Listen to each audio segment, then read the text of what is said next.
La situazione della medicina integrata di gruppo a Pieve di Soligo, ci sono state delle polemiche legate ai disservizi, il coordinatore, il dottor Cauchi, che cosa può dire a nome dell'US2 Marca Trevigiana? Guardi, il sindaco ci aveva fatto presente scrivendo anche una lettera, quindi ufficializzando la sua posizione. Noi l'abbiamo girata al dottor Cauti perché ci pareva opportuno che fosse lo stesso a rispondere.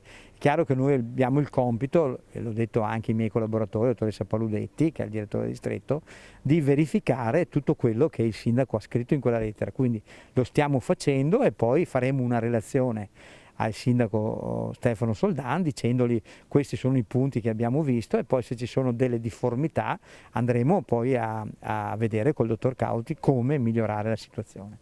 Il sindaco di Pieve di Soligo aveva chiesto anche un incontro proprio con lei e tutti gli interessati a questa vicenda, me lo può confermare? Sì, guardi, lo faremo sicuramente. Siamo presi un po' adesso dall'emergenza ancora legato alle persone che arrivano alle vacanze, eccetera. Sicuramente i primi di settembre, quindi quando sono tornati tutti dalle vacanze, faremo un incontro, i medici, una parte dei medici, deciderà il dottor Cauchi chi chiamare di loro perché è lui il coordinatore, il sindaco e noi.